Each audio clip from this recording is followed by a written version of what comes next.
নমস্কার বন্ধুরা, রান্না বান্নায় আপনাদের সকলকে স্বাগত জানাই। সয়াবিন এই নামটা শুনলে কেমন যেন একটা বোরিং বা শুধু স্বাস্থ্যের জন্য ভালো এই কথাটাই অনুভূতি হয়, তাই না? কিন্তু আজ আমরা এই নিরামিষ সয়াবিনকেই বানাবো নিরামিষের নবাব হিসাবে। প্রোটিন সমৃদ্ধ এই সয়াবিনকে একদম নতুন রূপে মুড়ে তুলবো। নাম তার সয়াবিনের মুইঠা, তবে আজকের মুইঠা রেসিপি একটু অন্যরকম, একটু স্পেশাল। চলুন এবার আর বেশি কথা না বলে রান্না শুরু করা যাক। প্রথমেই আমরা 1 কাপ সয়াবিন উষ্ণ গরম জলে 15 মিনিটের জন্য ভিজিয়ে রাখবো। ভালোভাবে সয়াবিন সিদ্ধ হয়ে আসলে জল ঝরিয়ে ভালো করে নিং দিয়ে নেব। সয়াবিন যেন একদম শুকনো হয়ে যায়।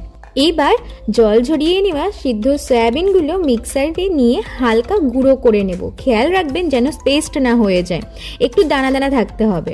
এবার আমরা এখানে একটা মশলা বানিয়ে নিচ্ছি, যার জন্য নিয়ে নিচ্ছি একটা টমেটো, ঝালের পরিমাণ বুঝে এখানে কাঁচা লঙ্কা, আদা, আর দিয়ে দিচ্ছি ধনে পাতার একদম ডগার দিকটা, মানে ধনে পাতার যে পাতা বাদ দিয়ে যে জায়গাগুলো হয় সেটা দিয়ে দিচ্ছি। আর তারপরে দিয়ে দিচ্ছি 1 চা চামচ পরিমাণে চারমগজ। একটু সামান্য জল দিয়ে বেশ ভালো করে আমরা এটাকে বেটে নিচ্ছি। তারপর আমরা এখানে মুইঠা ম্যারিনেশনটা করে নিয়েছি। মুইঠার জন্য আমরা এখানে সয়াবিন নিয়ে নিয়েছি, আর তার সঙ্গে দিয়ে দিচ্ছি সিদ্ধ করা আলু। আলুর ফলে কিন্তু এখানে মুইঠাটা একটু আঠালো হবে। তারপরে দিয়ে দিচ্ছি এখানে ঝালের পরিমাণ বুঝে কাঁচা লঙ্কা, দিয়ে দিচ্ছি আদা কুচি, আর তারপর দিয়ে দিচ্ছি কিশমিশ। কিশমিশটা দিলে কিন্তু স্বাদটা পুরো ভিন্ন চলে আসবে। আপনারা চাইলে কিশমিশটাকে স্কিপ করতেও পারেন।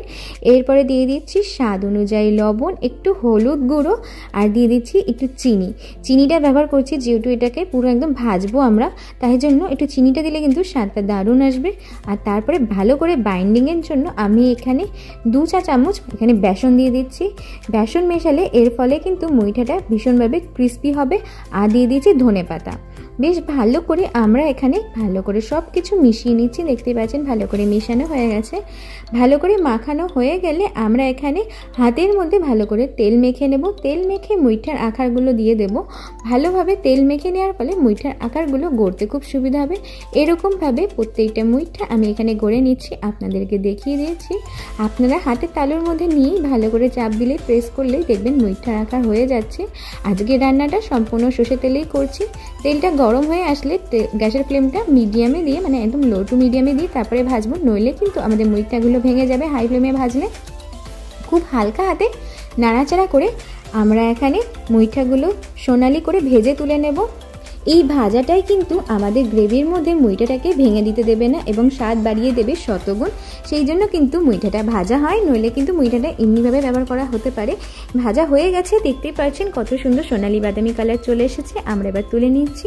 যেহেতু নিরামিষ রান্না, সেই জন্য সরষের তেলের মধ্যে আমি এখানে দিয়ে দিচ্ছি হিং। এরপরে আমি এর মধ্যে ফোড়নে দিয়ে দিচ্ছি একটা তেজপাতা, আর তার সঙ্গে দিয়ে দিচ্ছি গোটা গরম মশলা। নিরামিষ রান্নায় গোটা গরম মশলা ফোড়নে দিলে কিন্তু স্বাদটা একটু অন্যরকমই আসে। গোটা গরম মশলা বা ফোড়নের থেকে একটা যে মিষ্টি গন্ধ বেরোনো শুরু করবে। তারপরে আমরা এখানে যে বাটা তৈরি করে রেখেছিলাম সবার প্রথমে টমেটো, চারমগজ আর লঙ্কার, সেই বাটাটা আমরা এখানে দিয়ে দিচ্ছি। দিয়ে মশলার সঙ্গে বেশ ভালো করে কষিয়ে নিচ্ছি কিছু সময় নিয়ে। যেই মশলাটা থেকে হালকা করে একটু তেল ছেড়ে দেবে, তারপরেই আমরা এখানে গুঁড়ো মশলাগুলো দিয়ে দেবো। মানে আমরা এর মধ্যে যে মশলাগুলো ব্যবহার করব সেই মশলাগুলো দিয়ে দিচ্ছি।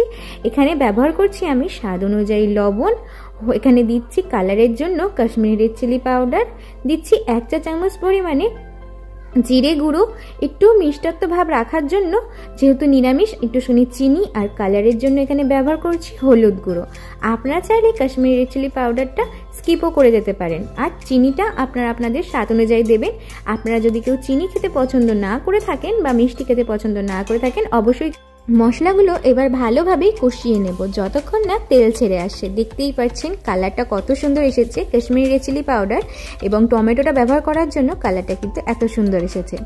এরপরে আমি এখানে পর্যাপ্ত পরিমাণে জল দিয়ে দিলাম, মানে যে পরিমাণে আমরা এখানে মুইঠাটার মধ্যে ঝোলটা রাখতে চাই বা গ্রেভিটা রাখতে চাই, ঠিক সেরকমভাবে আমরা এখানে জলটা দিয়ে বেশ ভালো করে ঢাকনা চাপা দিয়ে ভালো করে ফুটিয়ে নিচ্ছি।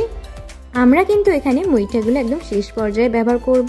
মুইঠাটা দেওয়ার 5 মিনিটের মধ্যে কিন্তু আমরা এখানে গ্যাসটা বন্ধ করে নেব। মুইঠাগুলো খুব সাবধানে গ্রেভির মধ্যে ছেড়ে দিচ্ছি। তারপরে লাস্টের ফিনিশিং দেওয়ার জন্য আমরা এখানে ব্যবহার করছি 1 চা চামচ পরিমাণে গরম মশলা আর 1 চা চামচ পরিমাণে ঘি আর গরম মশলা নিরামিষ রান্নায় ব্যবহার করলে কিন্তু স্বাদ অতুলনীয় আসে। আর তারপরে শেষে ব্যবহার করে নিচ্ছি এখানে ধনেপাতা কুচি।